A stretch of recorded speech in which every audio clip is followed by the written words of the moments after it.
A man in a trench coat in the dark. A woman's lost a kid sleeping in the park. Rag suits, daggers, Park Avenue. Everybody wants to talk to you about just some BS of there. Just some BS. Just some BS of yours. Just some BS. Just some BS, yeah. Just some BS, yeah. Just some BS of ours. Welcome back to an all-new episode of the Just Some BS podcast. I am your host along this wild and crazy journey, the American Nick, joined as always by...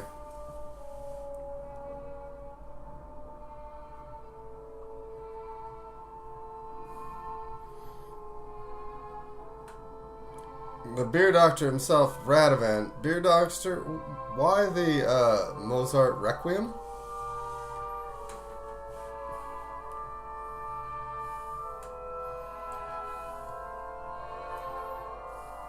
To bring Mozart back from the dead so he can sue us. I'm sure Mozart has a family that would sue, but I'm not... No, not really. I think they've all died out, I believe. Okay, well... But it's death mass. And it's how I feel. Alright, well... It's actually a good tune. Recommended for all the kids to listen to. I'm sure recently rehired executive, whatever he is, Steve Bannon, could be playing that in the office. He declared war. See, this is what, Nick. I'm glad. You know how like a few weeks ago, we did an episode when you were hungover. Mm-hmm. I recall. And it was pretty much just me talking for 2 hours. Yeah. Because you were hungover and couldn't. Good luck, buddy. Yeah, but this isn't the first time that you've come down to the JSBS Studios South and been hungover and tried to hand the reins over to me and be like, I don't know, I'm just here. Yeah. This is starting to become a bit of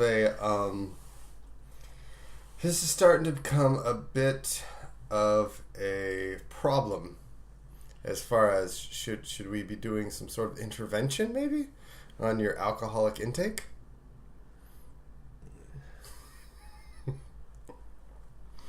I'll take that silence as no comment.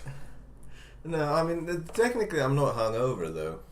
Okay, then what are you? I don't know. Because normally, what happens is, I don't know if any of you listeners have ever drunk alcohol, because that's what I was doing yesterday. I was drinking alcohol. Copious amounts of alcohol. And today as well, you see. You're drinking today? What, did you wake up this morning and start drinking? Well, see, this is the thing. Okay. I sort of woke up, but not really. Where I woke up, I slept basically for 2 hours. Okay. And I woke up with a piano in my face and a drumstick in my hair. And I was still inebriated, and then I walked across Hampstead Heath. I went home. Mm-hmm. And I just ate a peanut butter and jelly sandwich. Okay. And I watched an episode of Rick and Morty. Yeah, it's a new season. Yeah, it's a new season. Yeah, it's It was a good episode. It was a spoof on superhero films. I've never seen a superhero film apart from like the good original ones, like Superman and George Clooney Batman. The good ones? Jesus fucking Christ. Yeah, I think you need to watch Deadpool. But the problem is, you see, because normally you sleep and then you wake up hungover. It's just, I basically had a smooth transition away from drunkenness. And I don't know where to. This is unfamiliar, unknown territory. We are making Radovan history here. Okay. We've not done this before, so you and I and everybody together, we'll see where this goes. Okay, but is it a matter of you haven't got to the hangover phase yet, where it's going to hit you? I don't know. I'm just hungry and miserable. Which makes me think that this is my normal state. So maybe I'm not hungover at all. Maybe I've just transitioned into normality and I need to sleep to get the hangover. Or maybe this is, but it's a very mild hangover. So then again, it was like a prolonged session. It's not like when you gargle alcohol and you basically drown yourself in it and you wake up with a headache. This was a steady, smooth, progressive 10 hours of wine. Okay. And music and we watched Bob Dylan's film Masked Anonymous. It's very good. I recommend that people watch it. But anyway, we're not here to talk about me. We're here to talk about you, because this is your episode. We've dedicated this episode to our friend Nick, who's having trouble doing an episode on his own. So we're here to support you, Nick, and we wish you good luck. Fortunately, basically nothing has happened in Europe apart from 2 terrorist attacks. Apart from. But, that's like Saturday or Friday. But lots of things happening over in the in the experimental zone of corrosive ideologies that we call the United States of America. So, Nick, tell us what's been happening. Okay, let's see. First off, Donnie. Let's see. Donnie didn't disavow the Nazis after the Charlotte attack. This is President Trump, for those who don't know who Donnie is. Donnie. My employee. Donnie Johnny Trump. What does the J stand for anyway? John. Javier? Oh, John. Yeah, fair enough. The horrible John Trump. And I don't think it's Jonathan. I think it's John. Don John sounds like a Japanese sex toy. The Don John. Get the newest Don John. Okay, so getting back to it, there was a rally. What was the rally for? Nazis. Oh. It was a free speech rally put together by the alt-right.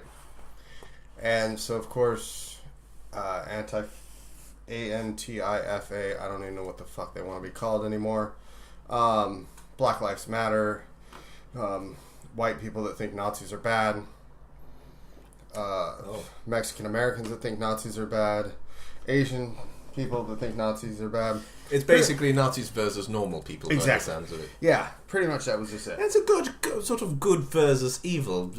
Surely anyone with a rigid, robust moral compass would pick the right side, which is the good. But here's the thing. So you get these people, Don included, who said, well, they were coming here to create violence as well. Okay, they were there to protest. That's fine. Violence might have taken place. There could have been people beat up. There could have been whatever it was. So I will concede that, yes, the possibility was there. And then some white 22-year-old kid decided to drive his Camaro through a group of fucking people, killing one person, injuring 19 others. And then these alt-right Nazis figured out a way to take down a helicopter, in which a helicopter crashed and 2 people died. Yeah, 2 people died, and that was tied to them. That was a technical malfunction. They're tying it to them. Really? They're saying that they had something to do with it. I still don't buy the bullshit. I think it's conspiracy. But let's get back to the car. So this self-professed white is right. He's one of those guys that has the face that you just want to fucking punch. Who are we talking about now? The driver of the car. Right. There's no point in bringing up his name. I don't think he should be famous. I'm really against that whole people who do acts like that becoming martyrs, and the way they become martyrs is because they become famous because people talk about them and that kind of thing. I don't think you should reward somebody for doing evil.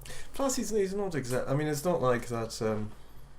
He just doesn't have the crazy appeal. He just seems to be like a... He's just a stupid punk kid that didn't know any better, that thought he was going to do something fine. So we fast forward to as soon as it happens. Why is that not technically a terrorist attack? Oh, it is. It is? Yes, and he's being charged as such. Ah. But, here's the caveat. So, Bill not Hillary and Hillary, but Bill, Barack Obama, George W., Senator John McCain. Pretty much every politician from both sides of the things came out and said that this was absolutely horrific. Yeah, it was even a Bush double act, wasn't it? Yeah, both of them did. And the second Bush, the first Bush, is fucking not doing well at all. For him to be able to say this is a bad thing when his family supported Nazis and that's how they got all their money. He even said it was a bad thing. Yeah, I guess he can say with a certain level of credibility, trust me, I know these guys. Yeah, I could say my dad worked with them. My dad was hiding their money. And the stories he would tell at dinner. So, and the President of the United States gets out and he makes a statement as the President of the United States should, and he doesn't in any way mention the fact that it was the alt-right or Nazis that committed this horrific terrorist attack. Now, I have to say, he is very quick to judge when it's Muslim. I was going to say, are you lot going to have like an international travel ban from Nazi countries? Like, the United States. Well, this goes back to my frustration over this entire thing. Because as an American living in London, I deal constantly with the question of, oh my God, how did your country, elect him? And let's just say that since these attacks have occurred, I've had every single person that I know in this country in one way, shape, or another ask me, so Donnie is Hitler? Like, where's the disconnect? How can he not say, okay, yeah, Nazis are bad? But then he did say that they're thugs. Yeah, and then he... And then 10 minutes later said, you know what, there were some fine people there. I mean, when Theresa May, who is,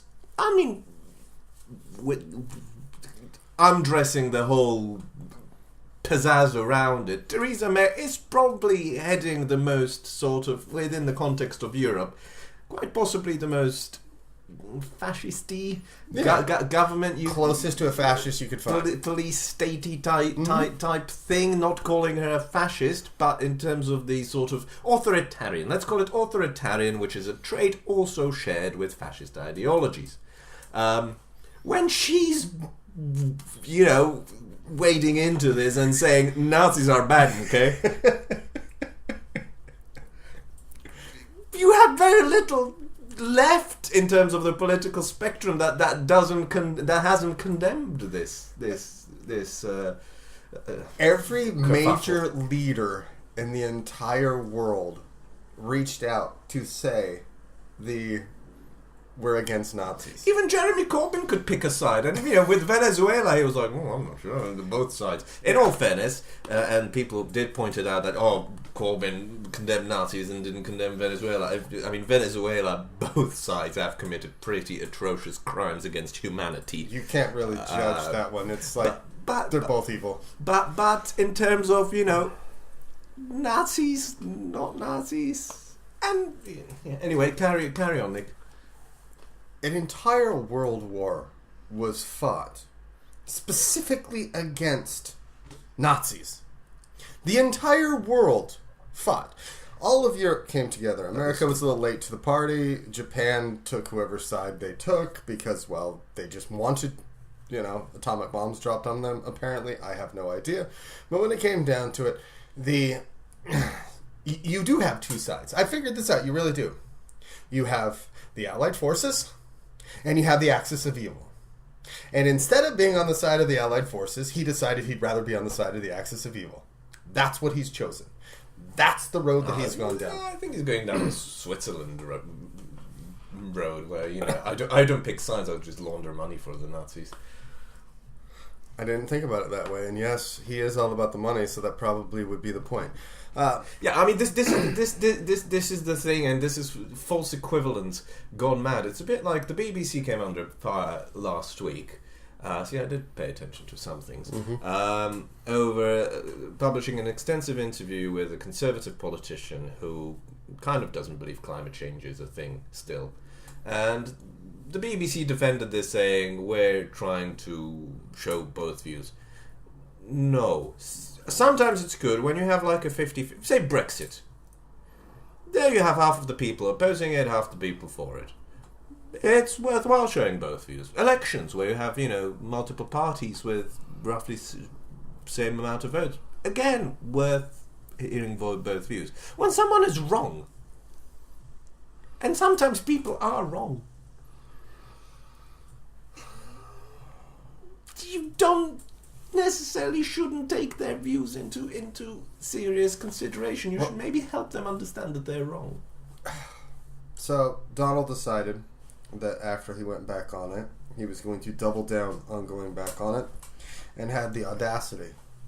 I saw the interview where he said it was the fake news twisting his words. Mainstream media fake news twisting my words. I don't really think he understands how fucking video works. I'm to the point now where I don't think he understands how it works. He obviously understands how Twitter works. At least he knows he can spew nonsense out, at 3 o'clock in the morning when he's taking a shit. But he does not get the fact that on video, you have him saying these things. And the mother of the poor woman, Heather, who was killed in the Charlottesville attack, she's at the funeral for her daughter. And President Trump attempted to call her. Did he attend the funeral? Oh, fuck no, he didn't. Hey, why would he leave D.C., Jersey, or Florida? Is he golfing? Probably. So he calls. Well, she doesn't answer the phone. Why would she? She's at her fucking daughter's funeral.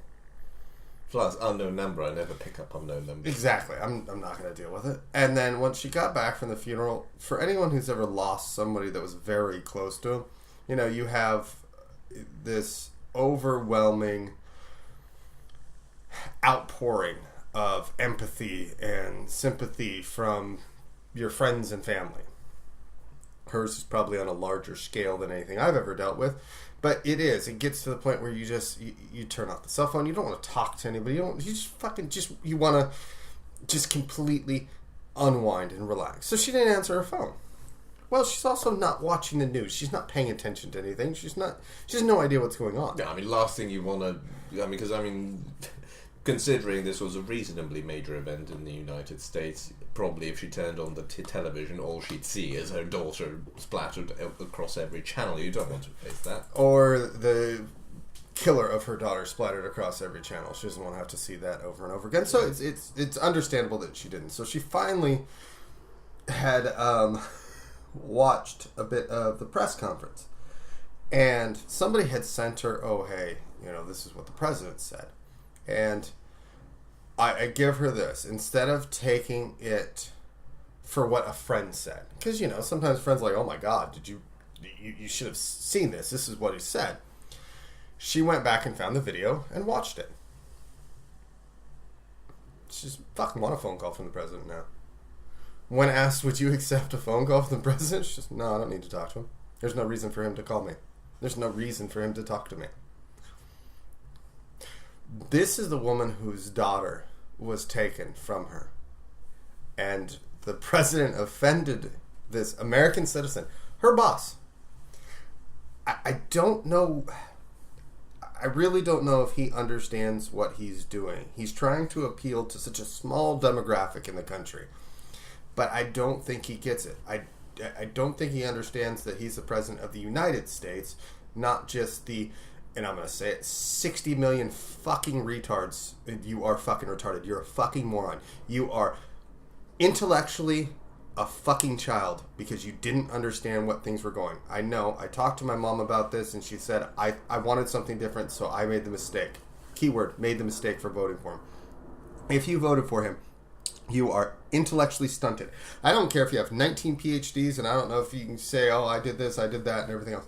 Doesn't matter. You chose an individual based on what you... Basically, you got conned. You were completely and utterly conned, and you, along with the 98 million people who didn't vote, are responsible for this. Hillary wasn't a better option. Not saying she was. Not saying that Hillary would have done anything different or the world would be better without her. But you know what? There's no saying. She didn't win. So we have what we have. And we have a big, steaming pile of fucking feces. I do want to ask one thing. Now, obviously, you feel very passionate about this, and it is, I suppose, your country. So I'm tired to answer these fucking questions. Is what I'm tired of. I mean, because I watch it and I think this is a great story. The guy just keeps it entertaining. I mean, it's sometimes over the top. I mean, it's basically Charlie Sheen and 2.5 Men. Just with Steve Bannon is the other guy, and the kid is whoever the press secretary is at that given moment. They grow up so fast and change looks. Anyway, what is every U.S. president, as someone who sort of followed American politics through osmosis, if you exist in the world, you pick it up. Yeah. Every president I can think of reasonable few number of things they've actually done. Yeah. And I was thinking about this the other day. What I can't think of a single thing that President Trump has actually done. He's trying to do things, but I can't actually think of what has he done. Well, he's 7 months in office. I mean, what does he do from day to day? Well, let's just say he's 7 months into office, and he's signed more executive orders in the first 7 months in office than the previous 4 presidents before him combined. Don't they get shot down fairly frequently? Yes, but that's just the whole point. So what he'll do is he will sign an executive order, and then people will go, no, you can't do that. It goes to the Supreme Court. The Supreme Court says, yeah, or actually it goes to the federal court. The federal court says, yeah, you can't do that. And then basically what ends up happening is it ends up in a long, drawn-out process to eventually get to the Supreme Court. He's gone golfing a lot. We talked about that in the last episode. He's taken a 17-day holiday. He came over to Europe once. He talks on the phone to his boy Putin. We've already read the transcripts of his phone calls with the likes of Mexico and Australia, and his art of the deal. There's a hardcore Trumper that I know. Hardcore Trumper. Still believes the hype. Completely bought into the con. Drank the Kool-Aid. And I asked him the same question. I said, well, what has he done? He goes, well, look at the economy. And I said, okay, let's take a look at the economy. He goes, stock market's higher than it's ever been. I was like, all right, cool. But that has nothing to do with it. But hold on. And I said, okay, so do me a favor. Look at the S&P 500 and look at, I don't know what it was. It was like October of 2009. What line? Can you draw a line? Meaning showing a trend line. And he goes, yeah, it's been going up. I was like, yeah. Because I had him. We were sitting in front of the computer, and I made him pull it up because you can actually pull up the trend line. And from October of 2009 until now, the S&P 500 has continued to rise. He goes, well, it's higher than it ever was. I was like, cool. But before he got into his office, it was already higher than it ever was. So he didn't do anything that affected the economy. He just hasn't fucked it up yet to where it's went down. But I said, you know what the judge of the country, or the judge of the economy is? And well, you realize it's the strength of the dollar, because the U.S. dollar is the world currency. He goes, well, yeah. I was like, how's the U.S. dollar doing? Oh, it's doing all right. No, it's not. Yeah, it's doing all right. I was like, no, it's not. At all. I know this because if I need to send money to the U.S., I am excited. I am happy because the pound is not very strong right now, and it's still killing the U.S. dollar. He goes, well, you just don't seem to understand economy. How many jobs has he created? Well, the job market's at the highest point that it's been. I was like, no, it's not.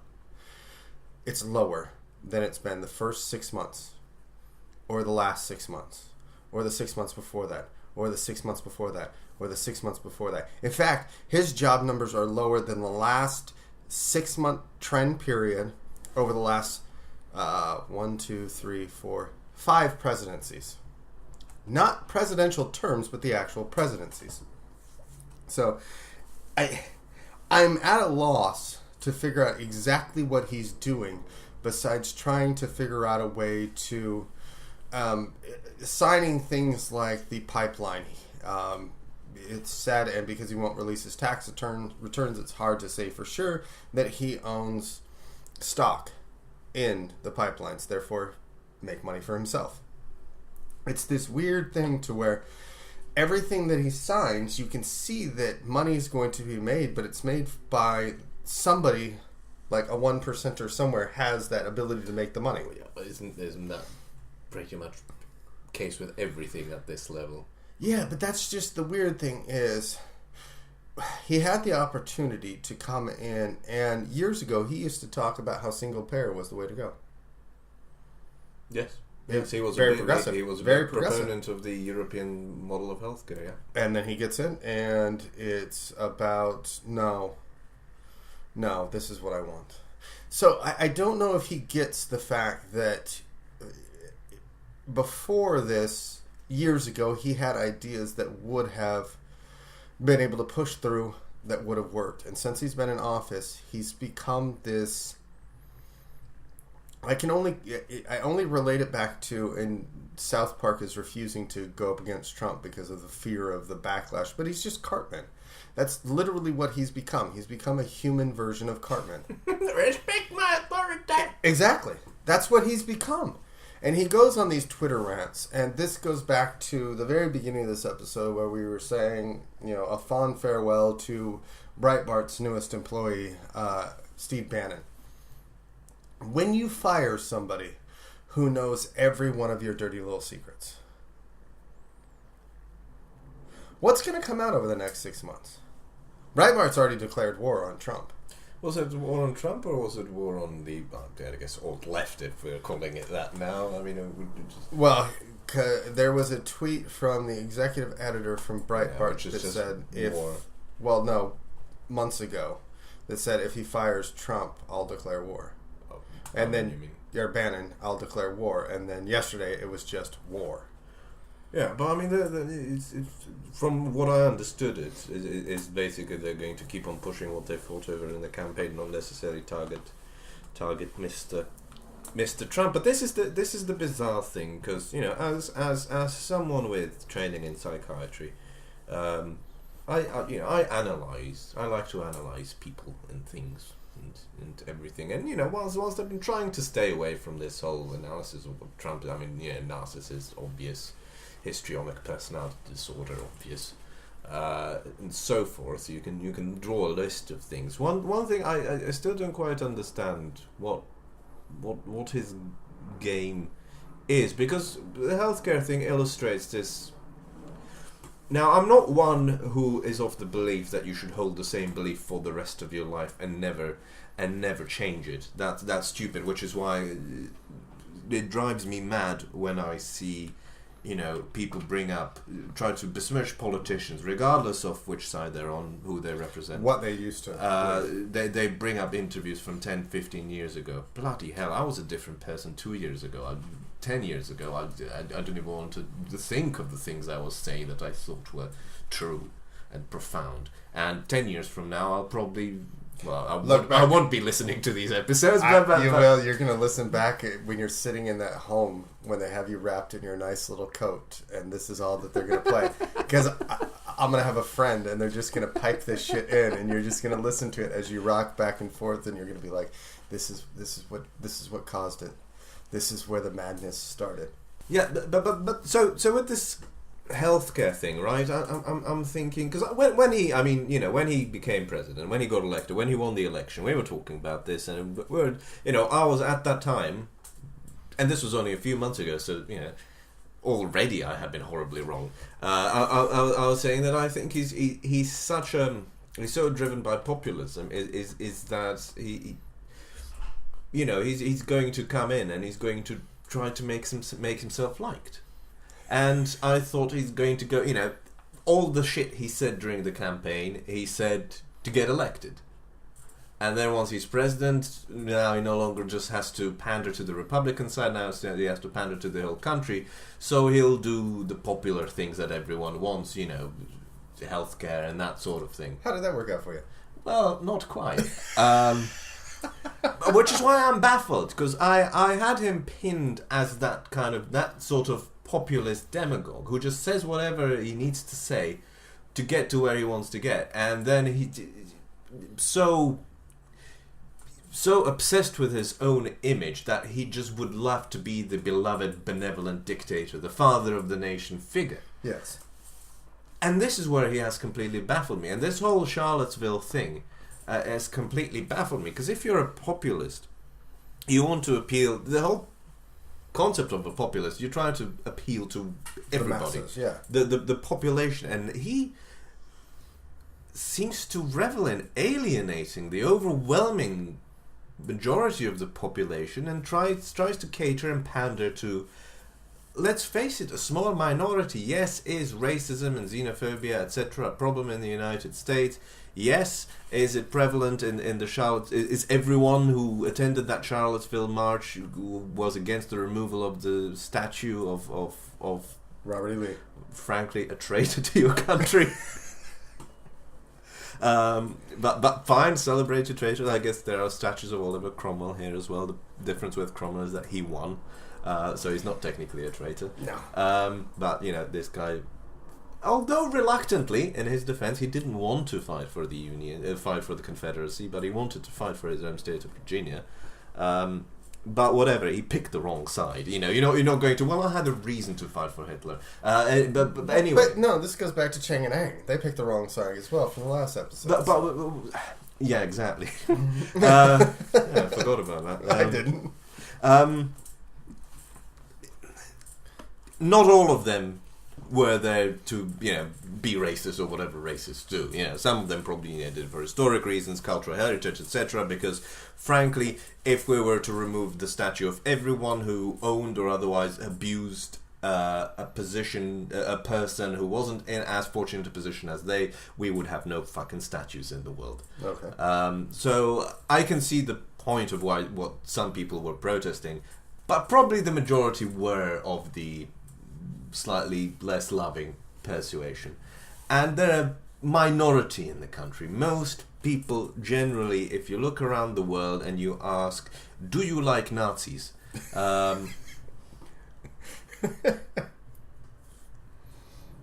Most people would say, come to think of it, I don't need to think about it, because no is the fucking obvious answer. Well, in Germany this past week, a American tourist decided to... What building was it? He was at some building in Berlin and decided to do the Nazi salute, in which the Germans decided to beat the living shit out of him. Yeah, this is the Germans, much like Bush, have worked with the Nazis, and they know what they're talking about. Not any living Bush, but the dead ones. But anyway, my point is that I don't understand, if he's a populist, why he has picked such a small proportion of the population to pander to. I just logically do not get it. But I will say one thing, and then I'll leave this Trump thing, and you can finish off your thoughts. He does have a value in one aspect, and by doing frankly very little, or not creating anything, more destroying things, but on the balance of things very little, he is actually doing something very big. And this is where he will be, not necessarily what he will be remembered by history for, but analysis later amongst the academic circles will see this as the watershed moment in the rise of more popular participation, of people being more involved with politics. Because I'll tell you what, there are millions of young girls and boys and octopods and fish in aquarii and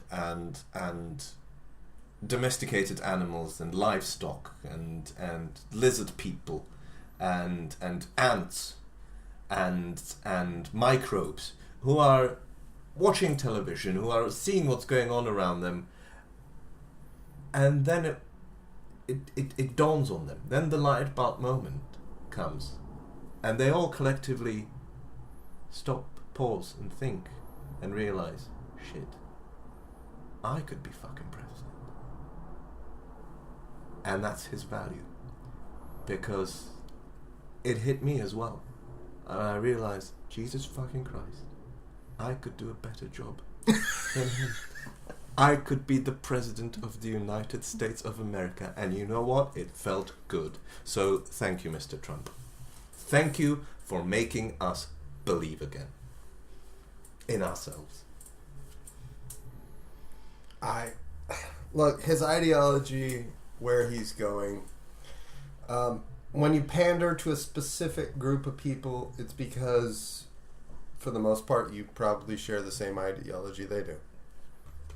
I can call him a racist because I could give two shits what'll happen. I'm not making a threat, I'm making an observation. If I pandered to only people that hated all other ethnicities and races, and that's who I pandered to, then yes, I was the king of them. David Duke came out in support of him, former Grand Dragon of the KKK, someone who from San Diego. My biggest concern is this one, is a lot of the fringe supporters of Trump have realized, shit, I made a mistake. And you can't really take it back. My mom and I had this conversation, and my brother's completely now off the Trump bandwagon and saying that all politicians are fucked. He's back to that mentality. But there's still a large group of diehards out there that are supporting him. And they're not just neo-Nazis, but there's a lot of people that were sold a bill of goods, and there was a psychologist who had did a story that the more you try to convince them they're wrong, the more that they dig in and believe it. Yes, trench mentality. Siege mentality. Exactly. And so I fear now for what the ramifications might be. I mean, eventually the Republican Party, the GOP, has to say, we can't let this continue. So articles of impeachment have now, the second set of articles of impeachment have been put on the House floor, and whether or not they'll be acted on or voted on. You know, the funny thing is, I don't think that. I think Americans are lost because they don't understand a few things. Okay, they didn't understand going to this election that it is a job, that the individual that you're hiring is your employee. They don't treat him as an employee; they treat him as something greater than an employee. When in reality, he's nothing more than an employee. He works for you, therefore he answers to you. CNN, MSN, while trying to ask him questions when he was at Trump Tower, he said, "Fake news, I'll get back to you." Shush, shush. And he shushed him. And I thought about it, and I realized that those individuals that work for that newspaper are actually his employers. And from an employer perspective, I have employees. If one of my employees ever told me to shush, I'd walk them out the fucking office. They're gone. I would not deal with that kind of nonsense. And I think from the media perspective, from the American citizen's perspective that's against him, that feels that he's doing wrong, they need to realize he is an employee. Now, Article 25 of the U.S. Constitution makes it clear it's difficult to get rid of a president. It's not an easy task. There is one way around it, which would be Pence going into the office, sitting down with the 7 members of his cabinet, saying that he's not fit to serve, and they can hand him his walking papers and he's out the door. It's really that easy. That's the simplest way around it. Will that happen? No, because let's be honest, they're all a bunch of children and they're afraid of the small-dicked, fake hair, orange man in charge. He has to have a little dick because he's far too much of like the small dick problem. He's always boasting about how everything's so big and everything's so this. Talk to somebody who's got a huge dick. He doesn't need to tell everybody he's got a huge dick. He can just lay it on the fucking table and okay, back up. That's fine. He's got that like little man mentality. He really does. So, the U.S. population needs to understand that the process to get him out will be difficult. Can it be done? Yes. Will it be turbulent? Will it cause issues? Will there be uprisings from the alt-right? Yes. Will the alt-left, as they're being called now, probably play into it as far as... I don't know what the alt-left is. I don't know either. That's the new terminology.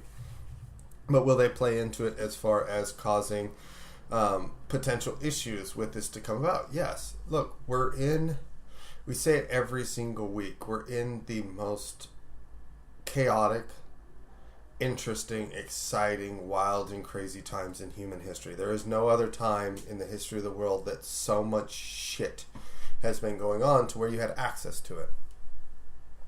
Americans just need to realize that they need to collectively come together, meaning not just the left, not just the right, but the centrists as well, who make it a point. There's 98 million of them that didn't vote.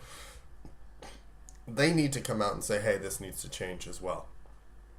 Whether or not that'll take place, that's something, unfortunately, that we'll have to wait and see about. But as it is now, we're at a place in time that I don't think since Nixon we've ever been to in American politics. So it'll be very interesting to see what happens over the course of the next weeks, months, and please do not let it last years. Otherwise, I'm going to have to try to get some kind of political asylum. Well, I would say this as a thought provocation rather than an opinion.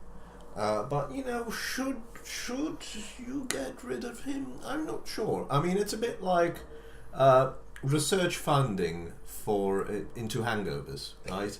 The government bodies and health departments and charities are reluctant to, and there's obviously there's research going on into baldness. It's a luxury problem, but there's money in it, so people research it and try to cure baldness through various means, creams, transplants, etc. Even though it's again a very first world problem. Same with hangovers. I mean, can you imagine the huge money potential of having a hangover cure, right?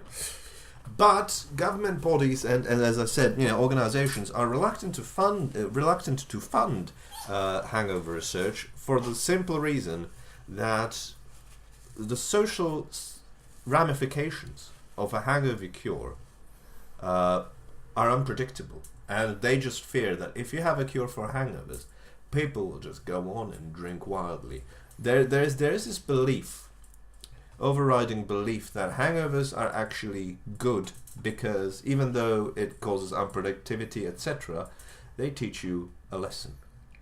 And so what I'm going to challenge you with in terms of, and the people of the United States of America, is enjoy your hangover.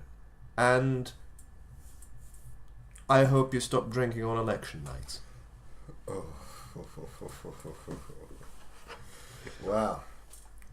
Bit of an anarchist kind of way of looking at things, but okay. Shush, don't call me the A word or Theresa May will hear. True. To get off on it's been the horrific incidents that took place yesterday or the day before, Friday? Well, it's Thursday. been an ongoing thing. There's Barcelona and there's Finland as well. Yeah, that's what I was going to say. So, Barcelona, there was the van attack and the two terrorists that jumped out with guns and held up in a Turkish restaurant right off of Los Ramblas, a very popular street in Barcelona, in which I was at 5 years ago this past weekend, and you were there just a couple weeks ago. A few weeks ago, yeah. But it's the place. It's just where you are. For anyone who's ever been to Barcelona, well, you know it is. For those who don't, Barcelona is on a very sort of grid-like system. It's a very planned city. It's all sort of squares and diagonals, etc. And Las Ramblas is the main boulevard. And the way it's set up is you have obviously the buildings on the side, and there you have your little pavement with some cafes, etc. And a lot of National Theatre, market, a big sort of popular fruit market. A lot of Barcelona institutions are on this street. Then you have two sort of fairly narrow lanes for traffic, and in the middle of it you have it's a boulevard. In the middle of it you have this broad paved section with lots of stalls, etc. And it's where you spend your day. When you're in Barcelona, you're either on the beach as a tourist or you're in Las Ramblas. Yeah. And I was there a few weeks ago, and cynic in me, taking into London, etc., into account, I was sort of walking there and thinking, why doesn't why doesn't a terrorist do it here? I mean, it would be total carnage if they did it here. And I sort of chided myself for thinking that. But you know, when you live in a constant, you know, it's now become a thing to drive vehicles into people. So when you, and even now when I find myself in a crowded space, I now sort of think, ooh, yeah, this is a very open target, and Las Ramblas was certainly one of those, but at the same time it's such an institution, so I wonder what they're going to do with it now. I mean, it's tough. The only way I can describe it for Americans is the only equivalency to it, lengthwise. Everybody will say Times Square, but Times Square is more cordoned off, and you can't go fast through Times Square because there's so much traffic and everything else. The only thing I can compare it to is the Strip in Vegas. That's what it reminds me of, because you've got shit tons of people walking around. You've got people that are drunk, people on holiday, so you have people that are a little bit, their guards down because they're on holiday. That's what Los Ramblos is. That's where you go. I mean, I remember wandering around it after a drunken day of sitting on the beach drinking and just stumbling through the street to go try to find something to eat. So I understand that kind of thought process of that's where it is. Then, of course, me, because, you know, of my job, I get the 3 screens that are in front of me, and yesterday, there's a fucking stabbing that takes place in Finland. Yeah. And I'm just not the place you'd think. Exactly, and it caught me off guard because I thought, Finland? Like, if you're going, it's just, no, that doesn't... Yeah, the chap was only stabbing women. Exactly, which was even worse because he showed himself to be a true man. I mean, this will go back as well to a statement that was made by Bill Maher after the 9/11 attacks. An individual had come on his show and called them cowards. And he said, no, they weren't cowards because they actually took their own lives to do it. Which, if you look at it from that sensibility, no, they weren't cowards because they actually were dying in the process. So I guess it wasn't a cowardice act because they were dying while they're doing it. To me, I think suicide is a cowardice act, but you can look at it from any spectrum you want to. Now, if you look at the individuals that attacked London, if you look at the individuals that attacked Barcelona, the list can go on and on. I mean, you say Nice, you can say France, you can say Berlin, Finland, everywhere. These guys are cowards because they're going after individuals like what happened in London on a drunken Saturday night. You and I have both been out in that area extremely inebriated. The fuck you've no reaction time. You have nothing. You're drunk. You're stumbling around. You're just trying to find the tube. You're going, shit, I remember the tube was right instead of left. Or, oh fuck, I hope my night bus is actually running and it's not going to be packed. Like, that's your mindset is that. These people are cowardice, and for the individual in Finland to go after only women, it shows that they're like the punk bullies in school that would pick on the little kid, and then finally it's about time that the little kid just steps up and smashes them in the face, and that's the only way to get away with it. I wouldn't even say the one of the suspects in the Barcelona was later shot was 17 years old. The one in Finland was 18 years old. The one in Charlottesville 22 was 22 years old. These are and I can say that now as being older than that, although I would vehemently argue against it at that age. They are kids. These are people barely into adulthood. I mean, fine, you grow up, you go through teens, you go through school, but when you're at that age, 17, you're still in school. 18, you're still in school. You're a child. But when you're 22, you're 4 years into actually existing in the real world. There's nowhere near enough time to learn how to function with it, and we are living in a time of where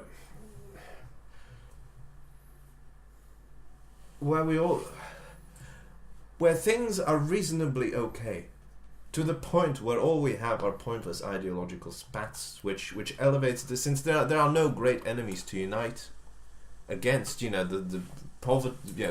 Fine, there is still poverty in the world, but I'm talking about the developed Western world where there is poverty, but not to the same scale. As you don't have infant mortality in the thousands. You don't have a great looming warlike enemy invading your countries. You don't have major diseases wiping out populations. You don't have people living in squalor as much. Mm-hmm. We're bored. Is that where it's come from? Well, no, and then we had the baby boomer generation. They've reaped all the rewards because it was the hangover from colonization. It was the big boom of productivity where we were still exploiting the world but de-exploiting it, so everyone felt good about themselves while still reaping the rewards of exploitation. Now that has ended. People have caught up. We're on a more level playing field. No one to exploit. Shit, we have to do things ourselves. Shit, that means we're fucked. Living standards are going down, and so you face a generation of young people who face unemployment, who face no real prospects for the future. You have nothing. You have no anchor point. You have nothing to believe in, because now the standard thing is to change jobs every 2 years. Yeah. You don't start a company and right, this is what my life is going to be for the next 10 years. I can start a family, buy a house, etc. You can't afford to buy a house. You can't afford to start a family because you have nowhere to live, because you spend money on rent just to keep a job that keeps you going paycheck to paycheck. You have nothing to believe in. Shit is going to the sewer. Yeah, well, as it normally does. But you know what I'm saying. Things are deteriorating, and you have to blame someone. And so we're living in this time of ideological frenzy. And it drives people mad. And then they commit ludicrous acts like that against imaginary enemies. Against each other. We're sort of, since we have no great enemy to unite ourselves against, we unite ourselves against each other and going to kill each other off for what? They're not cowards. They're crazy. We're all crazy because we all make each other crazy. But everybody's crazy, but it's a cowardice act. If I was to go up to the biggest, baddest guy on the street and attempt to stab him, that's not cowardice, that's crazy. If I see a woman on the street and attempt to stab her, that's cowardice. That's crazy. It's crazy as well. You don't walk up to people and stab them. I mean, what sort of state would you have to be where? And this is the thing, by calling them cowards, etc., you portray yourself as the brave man, and you portray, you distance yourself from them. Mm-hmm. You say they're a different breed of people, because I'm not a coward, I would never do that. And that's exactly the wrong thing to do. Because everyone has a threshold where they go crazy. And what you have to pause is, this is someone who grew up, who has a mother and a father, who has a family, who went to school. Shit happens in life, but shit happens in life to everybody. Mm-hmm. At some point, in their young age of 18, something has gone so horribly wrong that this person left home that morning with a knife, went to a busy town square and decided, what the rational thing to do right now? It's to start stabbing women. Okay, so how do you fix crazy? I don't know. Well, we've got an army of listeners, figure it out. So do something. So instead of doing something ourselves, we're saying somebody else needs to fix it. No, we can't fix crazy. No, you want my honest opinion? Yes. I don't think it can be fixed. I think what I'm saying here is a prophecy of doom. There's nothing we can do about it until. Well, this is the thing. How do you learn from anything? You don't learn about things. You have parents tell you when you hit your teens. They say, don't drink too much, you'll do stupid shit. As my current state, and what I've gone through last night and today, shows that parental advice wasn't taken too hard. I have a fucking big scar on my wrist because a chunk of my wrist got sliced off as I fell when I was drunk. Oh, I remember that drunken fall. Yeah. You were running in the water. Yeah. Chasing for a bus. Exactly. I couldn't walk for 2 weeks. Did I learn? No, I don't run. That's how I learned. But my point is, despite the best advice, the way to learn is to experience, and this is how we've always learned. And this goes for individuals within this bubble of their own life, and this goes for nations. This goes for the world as a whole. You have to do shit. We have had to do something like the Holocaust to understand. Shit, this is wrong, and this not to understand that it's wrong, but to understand that we're capable of it and that it happens, and that we need to make sure that it doesn't happen again by identifying what went wrong in Germany at that time. And this is why, and the lesson learned from that was, rather than punish Germany after World War II, they rebuilt Germany after World War II, so that there wouldn't be the resentment felt after the Versailles Treaty. Mm-hmm. So we can't fix whatever's happening now. We have to let it play out to its natural conclusion, however horrific it may be, so that we can actually reach again that point we reached with the Nazis, where we went, Jesus fucking Christ. But okay, that I understand the learning process, but then it goes back to our friend that we were just talking about and his threats of retaliation to North Korea. We've dropped 2 atomic bombs on human beings. In the most horrific act ever undertaken by a nation, we dropped bombs on people who were innocent because, well, thousands upon thousands died instantly, and about 80,000 died instantly. Another 100 and something thousand died from the fallout and the Yes. issues that happened. Now you have Wile E. Coyote with the fucked up hairdo sitting down in North Korea talking about how we can bomb Guam. Whether or not it could actually happen, it is what it is. But if he launches a nuclear bomb, there's an individual that is currently sitting in the position to be able to retaliate by launching nuclear bombs. What is the state like? What does Putin do? Putin doesn't just sit there. What happens? I mean, this could be that we won't come back from. I mean, look, North Korea, as far as I'm concerned, in the context of what is happening globally, the North Korean situation is basically the itchy and scratchy show. It's a distraction, it's a diversion, it's a linguistic exercise. It's something to, keep you entertained whilst waiting for serious stuff to happen. It's my toys are bigger than your toys sort of thing. It's a dick measuring contest between Trump and Kim Jong-un. I understand that, but I'm saying we got back to where it's not a cowardice act, it's crazy. Well, now we have 2 individuals who, for all intensive purposes, you could call them crazy. And these are 2 people that have the power to cause destruction that the world has never known. No, I'm sorry. Destruction that the world hasn't seen since the dinosaurs. That's the kind of destruction that's possible. Look, I mean, the thing is, it's not just this. There is, to put it anonymously, there is trouble brewing in the world. Because you not only have as I said, you have the general decline of the Western living standard, which breeds this ideological frenzy that we see in the States, that we've seen in France, that we see in the United Kingdom as well. Added to that is it's a fundamentally changing world where, as I said, the playing field is being evened out. We're no longer on the first world perch, or while we still are, we're not going to be there forever. Certainly, perhaps a century from now, there won't be the Western civilization dominance that we see now, the after effects of. But there's social changes. There's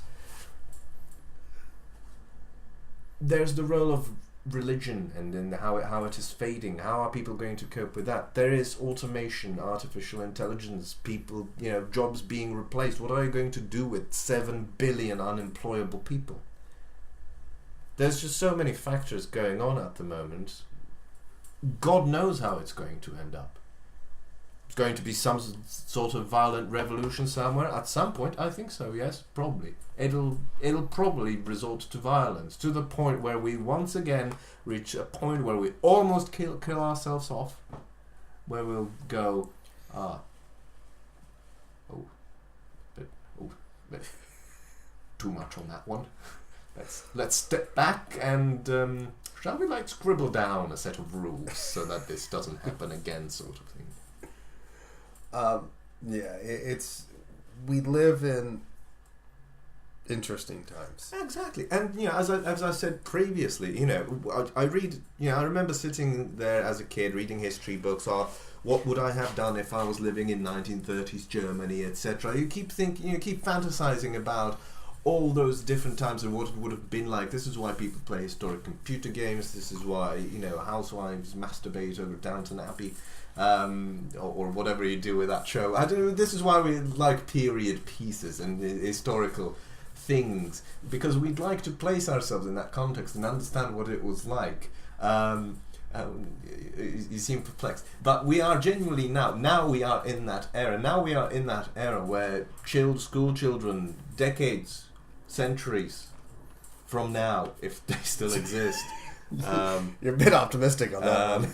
We'll go. Very optimistic. No, I wonder what it would have been like to exist there. But fortunately, we have the Just Some BS podcast to help us understand what life was like. We have that historical document to say this is what it was. Where, you know, the global poll with 7 billion people voting said that the beer doctor is the most sexually attractive man on the planet. That's one for the history books. Okay. Willy Wonka, eat your heart out. Asda releases grapes that taste like candy floss, bubblegum plums, and donut peaches. Yuck. So the supermarket has been experimenting in recent years with varieties of fruit known for their sweet flavors. These ones come from Spain, and as a result of years of farming, the grape and stone fruit procurements is the idea to offer customers something a little different that gets kid eating more healthy. So it's back to the my mom used to always say medicine shouldn't taste good, it's medicine, it should taste bad. Yeah. And now apparently Asda's decided that fruit needs to taste very, very healthy, or it needs to taste very, very good in order for kids to eat healthy. Now, I'm not a firm believer in that whole fruit should taste like anything other than fruit. I read this article on Thursday or Friday, and it bothered me because I don't think fruit should taste like, plums shouldn't taste like bubble gum, and you shouldn't be trying to make things taste like donuts. It's fruit. Fruit tastes good. You don't have to pander to your children. Just have them eat regular fruit. Life would be much better. I don't understand this need to change the flavor of things to get them to eat it. It bothered me. Clearly. It did, because it came across, it was one of those things where, you know, I work in marketing and I'm dealing with customers or clients all the time that say this, that, and everything else. I won't even say the amount of questions I ask about how the hell Trump is elected. That's a whole different story. But they want to be hip. They want to be cool. I had a phone conversation with a client that said he wanted to go viral. That's such a unique request. He's like an 88-year-old man, and I think somebody had told him, maybe a great grandkid that told him about something about going viral, and now he wants his business to somehow go viral, and there's no way for it to go viral. And I'm listening to him, and you know how old people get. Old people just talk and talk and talk and talk because they don't have anybody to talk to, so they just want to talk. And he's continuing to talk, and I literally set the phone down, and he was still talking. When I picked it up 2 minutes later, he hadn't stopped. And all he kept saying is he wants to go to viral, wants to go this, and I missed the days to where it was just, this is what it is. You don't have to fucking change the flavor. I like the flavor of a peach. I think a peach tastes like a peach. I think a plum tastes like a plum. It tastes good. I like grapes. Fermented more, but I do like grapes. That's wine for you listening from Alabama. That was always the funny joke. Camilla used to always be like, could you pick up grapes from the shop? And I was like, fermented or unfermented? And she'd say both. Oh, that was always a funny little thing. Okay. As we do every other week, we like to speak about, or I like to speak about someone who went above and beyond in the world. He saw, or she saw, Oh, we have a lady now. No, it's a he. I know. I was trying to find an actual woman, but this guy I watched a documentary on him, and he was so cute and so sweet and so... Oh, God. I like to find somebody who looked at the world and said, you know what, I can make this a better place. And he took initiative. And this 5'5", or for those of you on the metric system, 165 centimeter tall man. He was He was not a very tall man. No, he wasn't. He was a little tiny guy. In fact, his nickname was Pee-wee. Aww. And this was prior to Pee Wee Herman. Let me get my oars out before he turns into a horrific monster. Donald Henry Gaskins, born March 13, 1933. What a recent one. Yes, he was born in Florence County in South Carolina. So he's a Southerner. Cletus might know him. Good people country. He was born to a single mother, and he was the last... He was the last in a string, and this is how it was described on numerous articles I read, a string of illegitimate children. Of the mother? Yes. Right. Virgin births, or are we... Let's just say mom had sex with lots of different men. Was it a profession or just hobby? A hobby. And so because of mom's constant... Carousing. Enjoying life, her insatiable sexual appetite, it was hard to say who the father of a lot of her children were. How many children did she She... Well, it was the 30s, and so you could say there was maybe 5.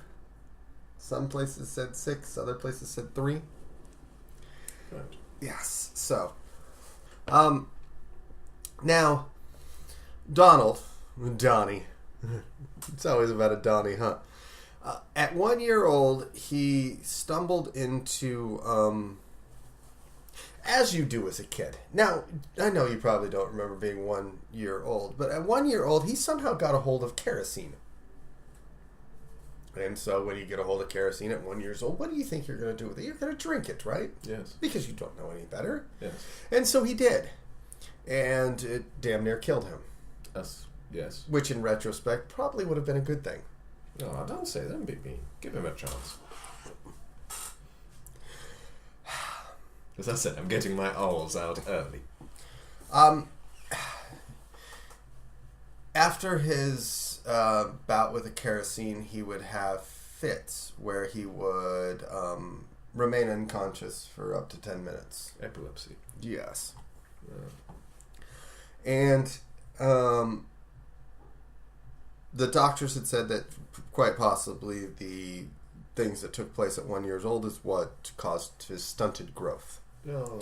His daughter, who was interviewed in one of the... He had a daughter. Oh, yeah. Oh. He had a wife as well. His daughter had said in one of the biographies that I watched of him, Daddy was just mean. Daddy was just one of them people that, you look at him wrong and Daddy would just, he would handle things. Oh, he just tried to give you a bit of discipline. Just keep you on the straight and narrow. Mm-hmm. He was not abusive to his daughter. And he wasn't abusive to any of his wives. Wives? Oh, like to share his love. That's good. But he short-tempered? Yeah, a little bit short-tempered. Maybe a Napoleon complex. Yeah, I mean, that must be tough. Plus the whole, So his first, and I have to preface this as saying first arrest. There were a couple counts. There was his first arrest that was for okay, so a friend of his. He had a gang. How old was he? He was about 13. Oh. So he wrangled up together a gang, and he was the leader of this gang. Boys. Yeah, boys will be boys. So he went over to one of his friend's house, and his friend had a sister. Girls. Yeah, and so the gang decided to do as gangs do, because, you know, it's gangs, and it kind of goes with the saying. They decided to gang rape the poor girl. Gangs. I mean, that's, yeah, okay. That's going beyond playing doctor, I guess. And then he went on to, with said gang, start to commit multiple robberies. Right. Oh, that's attack on property. That's a bit more acceptable. One of the witnesses, who had somehow survived a hatchet assault, was able to identify him to the police, and he was arrested. And because he was under the age of 18, he was sent to a reform school. And he was reformed. While in reform school, he was regularly raped by his fellow inmates. Now remember, he's a tiny little guy. That's not nice. No, that's not how you treat people. I guess you could say karma, but yeah, regularly is a bit. Now I have to preface this as saying I kind of get where he's coming from here. He escaped. Yeah, you would. If you can, you would. And which he could, and he did, and it became a constant in his life. So after escaping, he got married, and then he returned to complete his sentence. So how old was he when he got married? At 18, he finally got married. So he escaped. Okay, fine. He escaped at 17, got married, and then returned. He was released on his 18th, just after his 18th birthday. So he got married at 17 in 1951. He briefly worked at a tobacco plantation. Now, while working at the tobacco plantation, the owner of said tobacco plantation, he had a shed, big shed that they'd have the tobacco in, and he was working. He was a hard worker for a little guy. He was a really hard worker. He was doing things, and one day the shed just was on fire. Oh. And they couldn't figure out why. Oh, someone smoking nearby. No, what he had been doing is he had been stealing tobacco and selling it, and to cover up for it because they were getting ready to come in and do a check. On the shed. And when finding out that happened, he just lit it on fire. Budding entrepreneur. Does this guy turn out to be Donald Trump? He changes his name at some point. No. Yeah, okay. He does not change his name. So he was arrested in... again, in 1953. Well, attack on property, punishing the man, seizing the means. Yeah, I can see a certain romantic element to it. While there, he was fingered and charged with the attack of a teenage girl with a hammer. Once he was locked up, they had, reported in the papers, this guy was locked up. The teenage girl that had been attacked with the hammer said, that's the guy that actually attacked me. Why was she attacked with a hammer? Because he wanted to rape her. Oh. And because... I had a wife. Yeah, and he had... she had... Well, okay, so he... I know he said he had Napoleon complex, but this goes back to the Napoleon complex. He had... she had called him small. And a little boy. And as a... You don't upset small people. They're very feisty. Yeah, especially this one. So now he was sentenced to 6 years in prison at the Central Correctional Institution. After being raped and owned in prison, he... You would think that he tried to stay away from prison. Yes. So basically when you were owned... And this is what I got from the documentary they're talking about. This prison at the time, there was a bunch of guys that basically said, okay, that's my bitch. Yes. So someone chose him as his bitch, and so now he's being raped, and he's being, passed around and everything else. Does it come, do you get protection in return for being somebody's bitch? So basically, he was owned by someone. And he dealt with it for about a year, and... Within that year, he decided he wasn't going to deal with it anymore. Excuse me. So he found the most aggressive aggressive, the baddest man in the prison. The head owner, the one that, everybody was like, oh, fuck, I ain't fucking. Prison alpha. Yeah, and walked up to him and slit his throat in the yard. That's bold, but I'd say strategically sound a move. Yes. And so now all of a sudden he's serving another 3 years in prison for said act, but nobody's fucking with him, and he's not owned by anyone. Yes, I can see why that would be. Did he take up ownership himself? He did not take up ownership. He keeps himself. Socialist heroes, rapes aside. Yes. And from that time on, he became the aggressor instead of a victim. So if anybody new came in that thought they were going to take on the crown, he was quick to crush them down. Was added 3 years, and he decided he didn't want to send those 3 years, so he escaped again. Yeah, as you would. And when he escaped, he ended up hiding in the back of a garbage truck and fled to Florida. As you do. And as it was the 50s, he took up employment working for a traveling carnival. That's a good job for someone trying to escape the law. He was rearrested and remanded to custody and was let out on parole in 1961. Just as, yeah. Following his release from prison, he went back to stealing shit and fencing it. 2 years after his parole, he was arrested again. Was he still married at this point? Yes. Okay. He was arrested again for the rape of a 12-year-old girl. He don't... What? He was rearrested in Georgia and sentenced to 8 years imprisonment. Okay, no, I don't like him anymore. Okay, now remember, he was paroled in 1961. So, in between that, he was rearrested again within 2 years, sentenced to 8 years in prison, and paroled again in 1968. So he served probably 3 years for the rape of a 12-year-old girl. Then again, I mean, he would get sentenced like that now. But anyway, he's released Summer of Love. Now, this is where things get... this is where Pee-wee becomes infamous throughout South Carolina.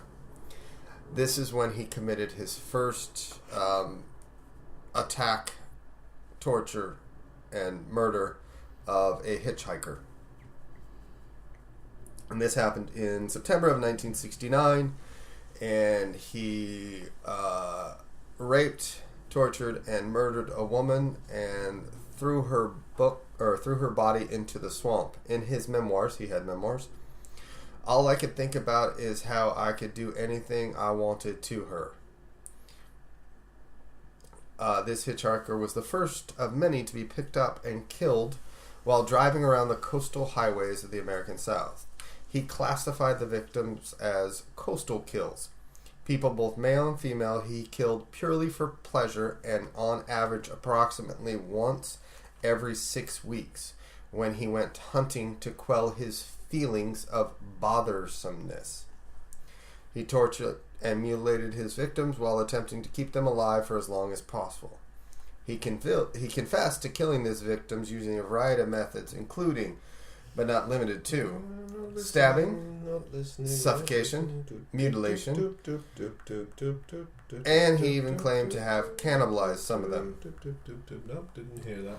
He later confessed to killing between 80 and 90 such victims, although the claims that he had done those have not been corroborated. In November of 1970, Gaskin committed the first of his so-called serious murders, people whom he knew and killed for personal reasons. Gaskin's first serious murder victim was his own niece, Janice Kirby. What did the niece do to him? And her friend, Patricia Ann Alsbeck, both age 17, who he beat to death after attempting to sexually assault them. Other serious murder victims were killed for a variety of reasons because they either mocked Gaskins, attempted to blackmail him, owed him money, or because they had stolen from him. Gaskins had been paid there was also times Gaskin was paid to kill his victims. So, I mean, if he killed people known to him, no one connected the dots? They did. He would just continue to escape. Gaskin was arrested for a final time in 1975 when a criminal associate named Walter Neely confessed to police that he had witnessed Gaskin killing a 20-year-old man and a 15-year-old. Neely confessed to police that Gaskin had confided in him that he had killed several more people and that had been listed as missing people. On December 4th, 1975, Gaskin led police to the land owned in Prospect, where police discovered the body of 8 of his victims. Now, so Gaskin's in prison, and he's on death row. He was tried for the 8 murders on May 24th, 1976. He was found guilty on May 28th and sentenced to death, which was later commuted to life in prison when South Carolina in 1975 changed their death sentences to where they were now no longer a death penalty state. So they abolished death penalty is what you're trying to say. For a bit. But that was just it. Technically, they didn't abolish it. They just stopped doing it for about 20 years because now they do it again. Right. So it's like, oh yeah, they abolished it, and then they brought it back. So it's a bit it's weird because some states do that and some. I mean, I'm not a big fan at all of capital punishment, but I mean, if you commute a guy who's committed 8 murders at least to life imprisonment, then your death penalty is pretty useless. So you might as well abolish it. Yeah, and that's just it, as well as the amount of money it takes to harbor these individuals. It's about $22,000 to $35,000 per year to hold them in captivity. So you have to look at what's the cost to actually kill them. If it's somebody like this who committed horrific crimes that there is no chance for them to be in any way brought back into society, what do you do with them? Do you just keep them locked up forever? Or it gets into that debate. Now, he is actually infamous for other reasons, and one of which is because Pee-wee is the only person to have ever successfully killed an individual on death row. So when you're on death row, you don't have the ability to be in contact with other people on death row. Oh, I don't know that. Yeah, so what it is... So you're completely isolated? Yes, you're isolated. When you're in the yard, you're in the yard alone. Like, the death row, the way the death row is set up, it is complete and utter isolation because they don't want you around anybody because you might kill somebody because... yeah, I suppose, yes. You're already going to die. You're not there for a spa treatment, I suppose, if you're on death row. Exactly. So because your likelihood of... I'd like death row. I know, you would love it. Solitary confinement. All you do... You have... Think about how much time you'd have to read.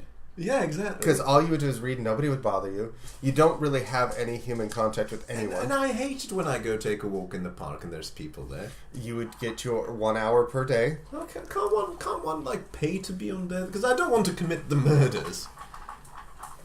Can't one get death some other way? Anyway, I'll figure this out. I'll do a wiki binge after this. To figure out how to end up on death row without murder. How to get sentenced to death when you haven't committed anything. Well, it's pretty easy. You just get blamed for something you didn't do. But you're too white for that. Yeah, exactly. I thank you for saying it first.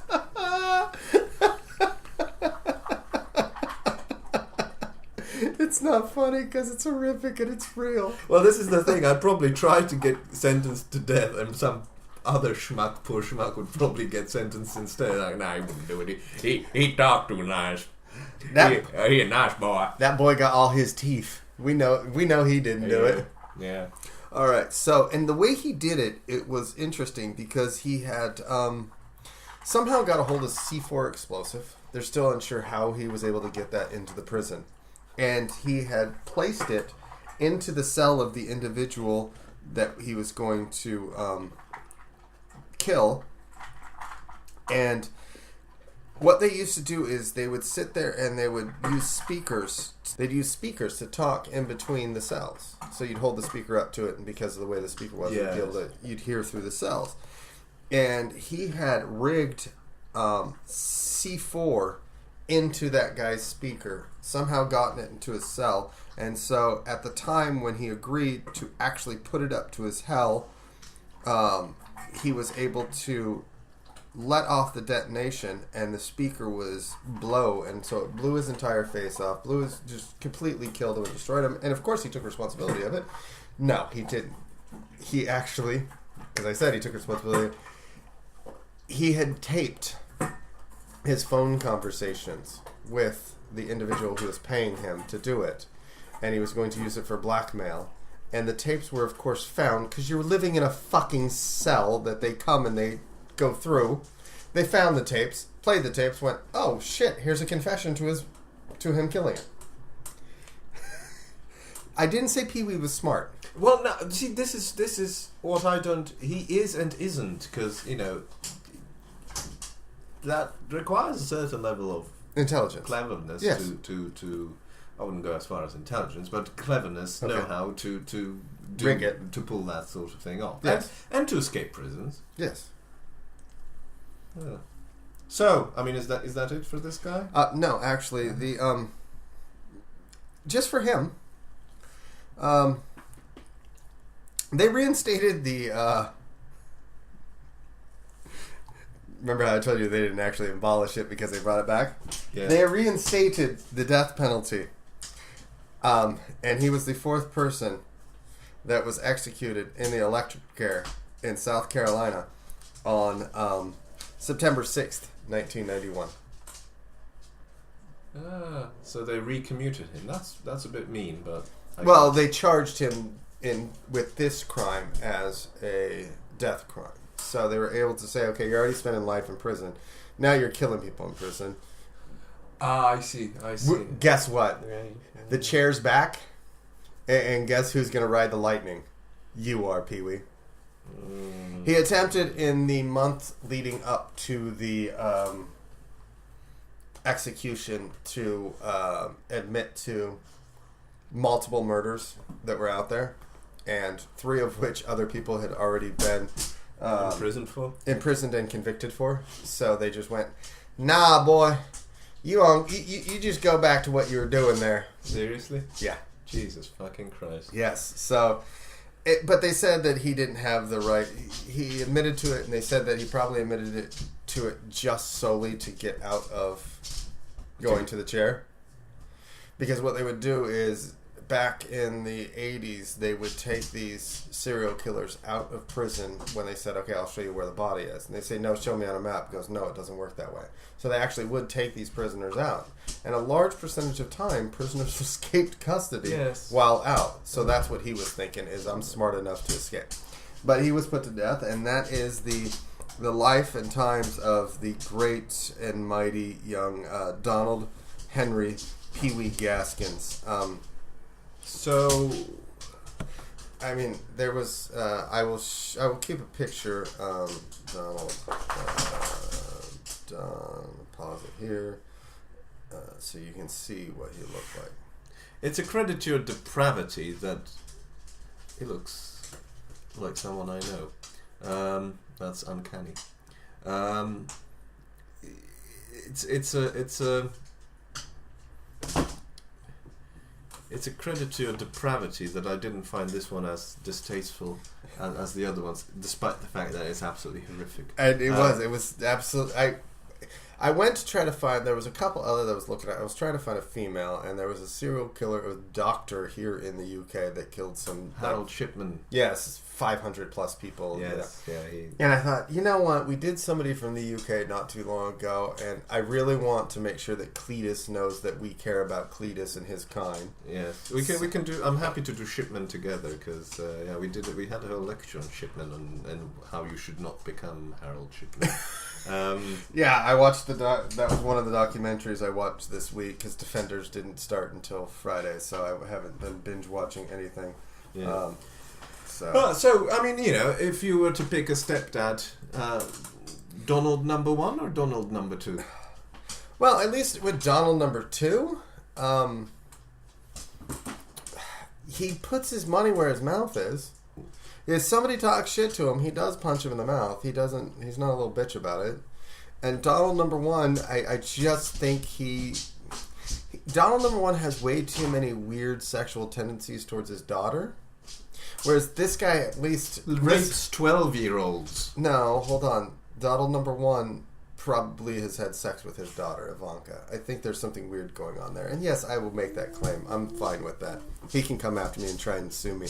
jsbspod@gmail.com. Or you can find us on Facebook at facebook.com/jsbspod. You can find us on Instagram, jsbspod. On Twitter, @jsbspod. Donnie, come after me. Give me some money on Patreon. Patreon.com/JSBSpod. And you can find us on the web at jsbspod.com. Now, Him. You can find him, not me. And I didn't say anything. Now, like as we do each and every week, we go through it. I go, you know what? I don't think you and I are going to end up going to Tenerife, unfortunately, which is sad. I'll have to go to Tenerife alone. But I look and I go like this and I say, okay, well, you know, holiday season annual leave is almost up. Only got about another month of the warm weather, so people won't be taking their annual leave. Probably not going on holiday again until Christmas. You know, it's that struggle. We got our last bank holiday coming up next week.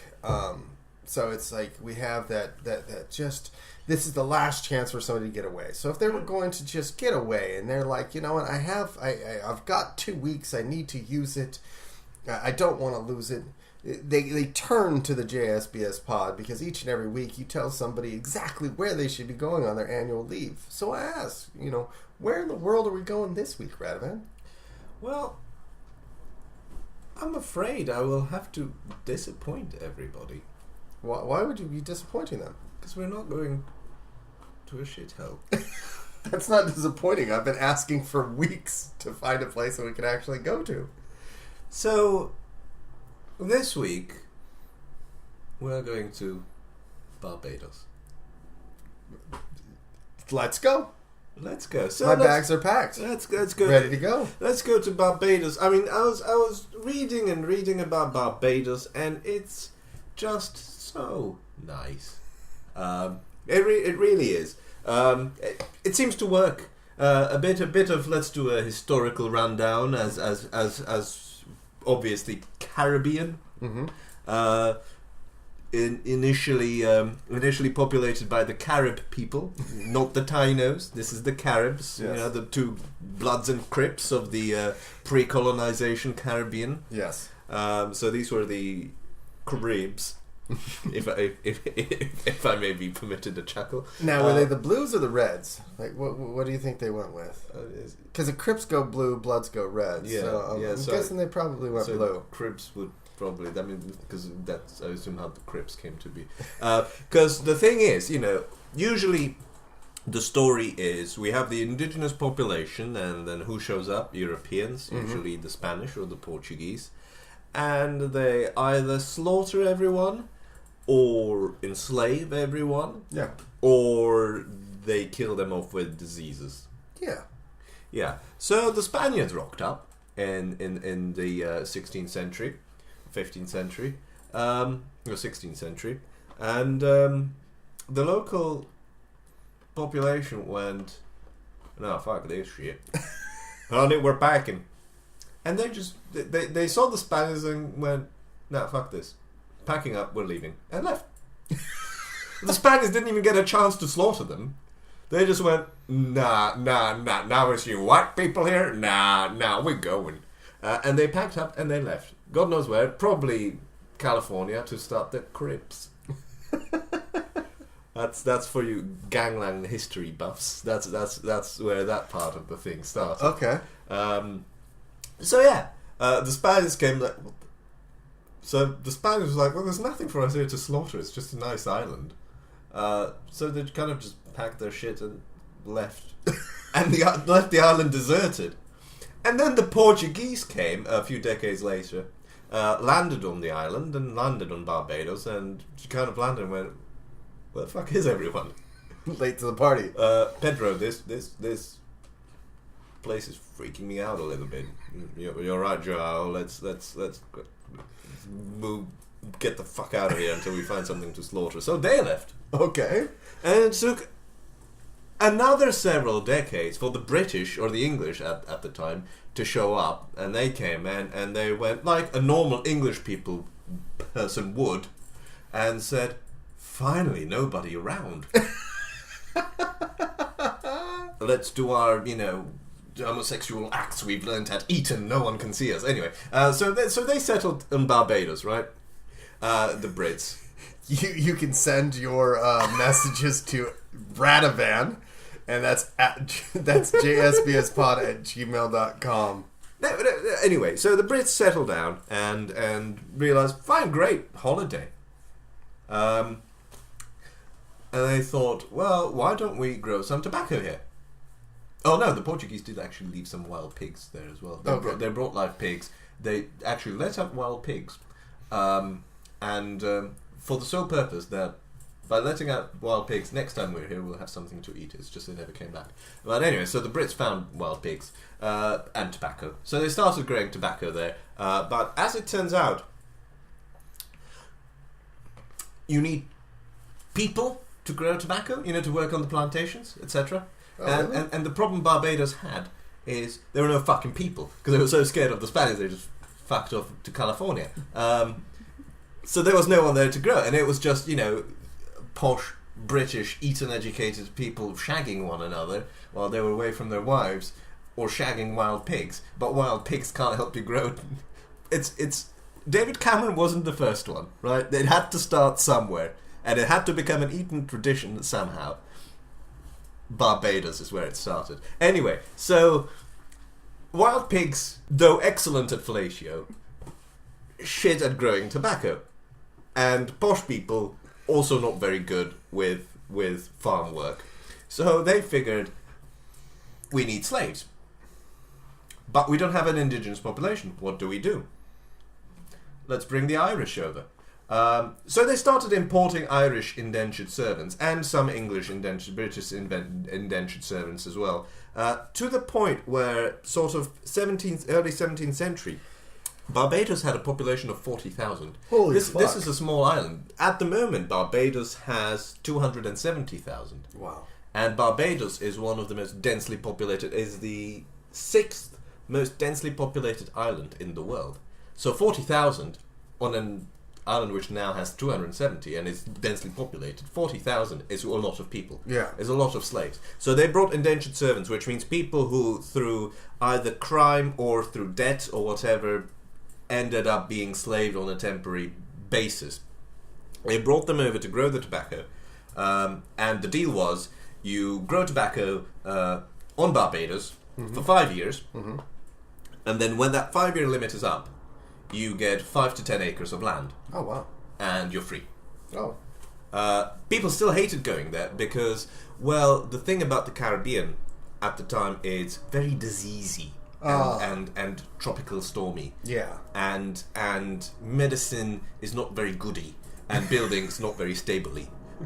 So you had a humongously high death rate. In Barbados, in the 17th century,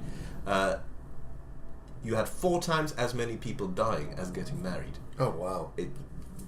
Wow. For every marriage, 4 people died. Wow. So they had to constantly bring in people. So, chances are you wouldn't really enjoy those 5 to 10 acres of land anyway for very long. However, for whatever reason, they finally managed to give everybody land. So there was no more land to give, but they still had to bring in slaves. So what happened then is that they gave, after the 5 years, I kid you not, they gave them £10 in goods. So instead of land, you got £10. Here you go, mate.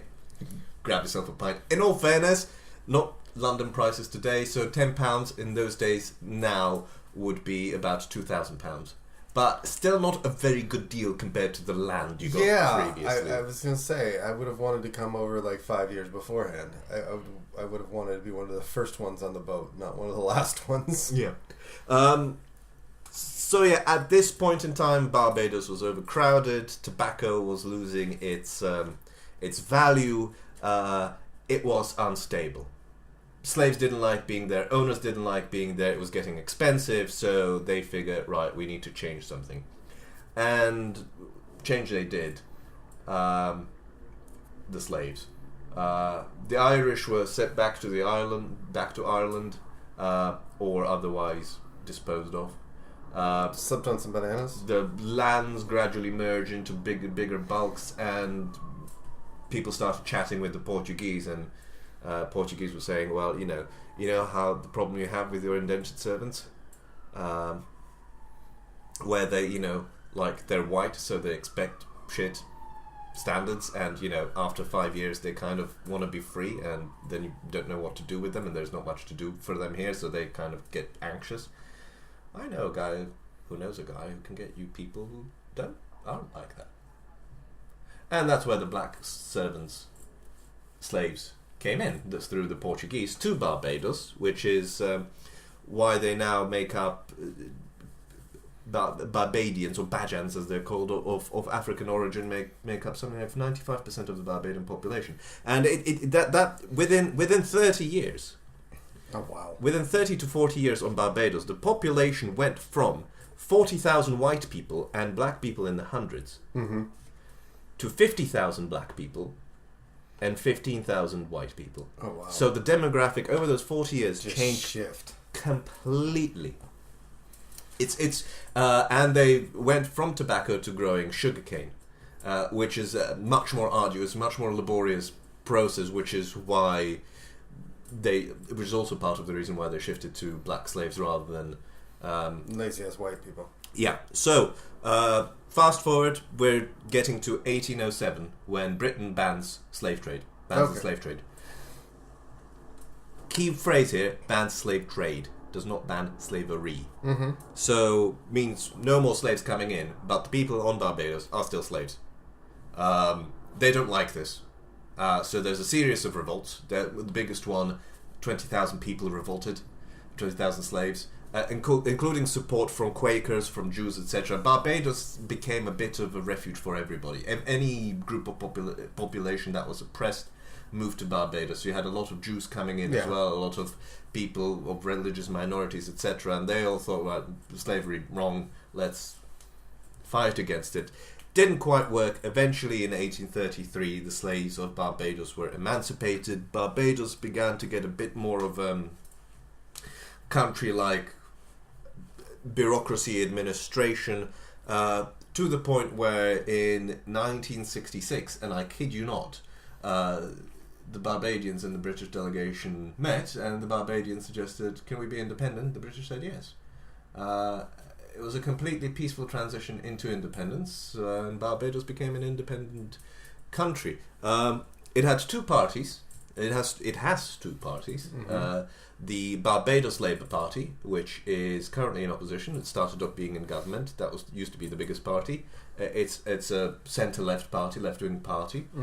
And then there's the Democratic Labour Party, which is the more left-wing version of who are currently in government. So Barbados has two parties, but they're both left. One is social democratic, and the other one is democratic socialist.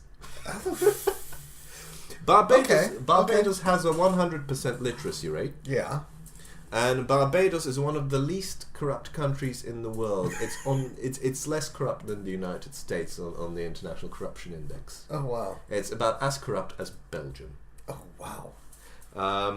Sugarcane still forms part of its export, but then they have diversified, and it generally is a very, very impressive country. It's, as I said, it is not a shithole. And I was surprised, because I mean, we've had a really bad track record with these countries to finally find, well, one thing: homosexuality is illegal, and the sentence is life in prison. Although, as Wikipedia kindly states, the law is rarely enforced. But yeah, so that's the smidgen. That's the slight unfortunate thing. But otherwise, also Rihanna's from Barbados, if you didn't know, which I didn't know. Anyway, so that's Barbados. As we like to do, would you, if you want a country, how invadable it is? It's we do our invasion on a scale of 1 to 10, how invadable they are. Yes, and considering how functioning it is and how it's, how it's a bit of a centre for finance, etc., it's a good country to have. Stable, good nationalised healthcare, low corrupt, etc. It's a very good country to have. Functions well. Yeah. Yeah. Its army is 600. And again, a large chunk of this are the cadets of the army, which are aged 13 to 18. So basically, you have 600 kids protecting the country.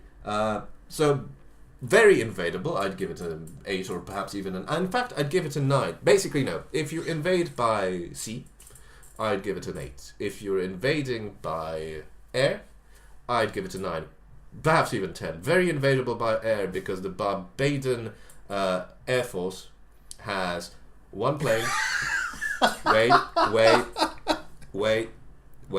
Has one plane, and it's a Cessna. Oh, shit. For those who don't know what a Cessna is, Google it. Cessna.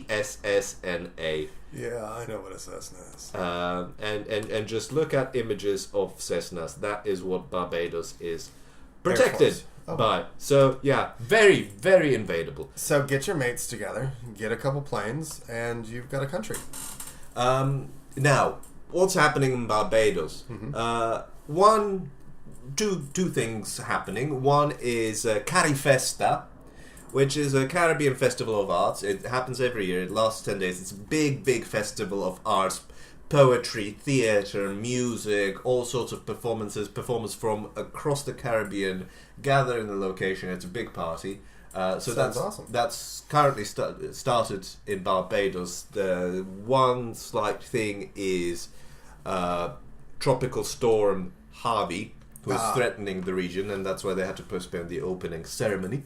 So that's, you can't cure disease. The tropical storminess of it still exists. Yeah. So that's a bit of an issue. Fortunately, Harvey has passed Barbados now. Didn't kill anybody. Material damage, but no one was hurt. The other thing that's taken Barbados by storm is a job posting, which is quite unusual. But it's such an unusual job posting that it's been reported even in the news here. Okay. And so for any budding nannies amongst you, there is a job posting from a UK family who have residences in Barbados, London, Cape Town and Atlanta, offering you the job of a nanny for £100,000 a year. Holy shit. Yeah, that's a lot for a nanny. You'll be expected to travel multiple times a week between these 4 locations. They have 4 children, aged 2, 5, 7 and 15. Okay. You're expected to work 6 days a week, 7 a.m. to 8 p.m. Okay. So it's quite heavy work, and they're all homeschooled, etc. So it's full on. You'll be with them at all times. However, because the parents are both working and often away, when the parents do come back, they want to spend time with the family, and on those days you're allowed to piss off. Whilst you're pissing off or doing your errands, the family says they have a fleet of cars, including a Porsche, Range Rover and a Maserati, and you are free to use any of them to run errands or just for your own amusement. They have a chef on all of their locations, a Michelin star chef on all of their location who will be making your food. You obviously, as a member, as their nanny, you will have your personal quarters in all of their residencies. You will ideally have self-defense training. However, for the right candidate, they will provide intensive self-defense training. And that's non-negotiable. You have to have self-defense training if you, I guess these are violent, either violent kids or target for kidnapping. And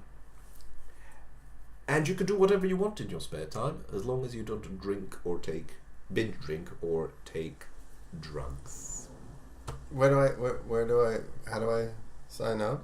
You go. I have self-defense training, and Also, you have to have been a nanny for 15 years. son of a and bitch. taking care of me and Lily doesn't count. God damn it! I was gonna say, if I put my resume up with you and Lily, I think I should be fine.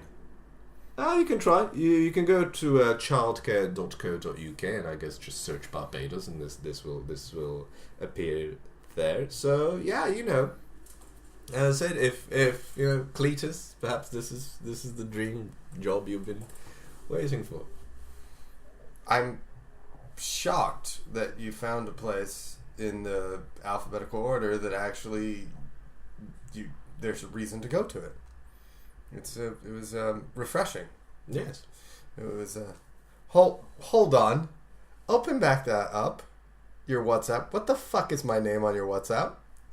What the hell is my name on your WhatsApp? What is my name on your WhatsApp?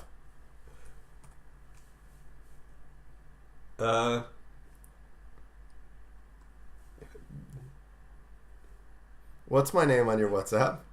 Nick the Ripper. What the fuck are you thinking? Sorry. I give everybody a name I put into my phone just so I can remember them. And the Ripper? Well, I figured when I first met you that I'll probably read about you in the paper one day, and so I thought I'd give you an appropriate name.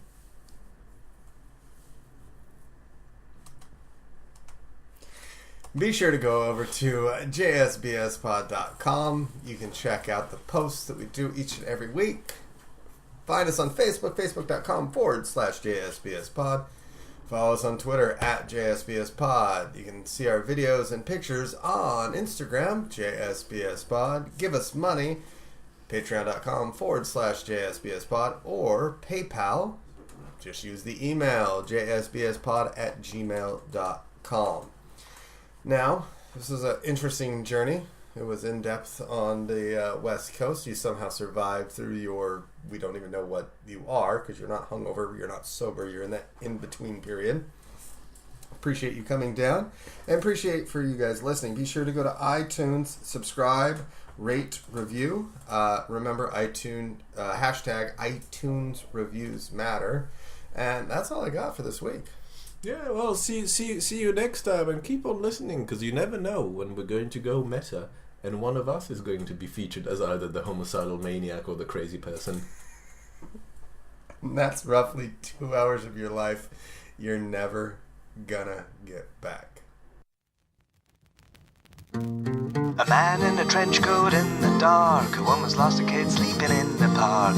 Rag suits, daggers, Park Avenue. Everybody wants to talk to you about just some BS of theirs. Just some BS.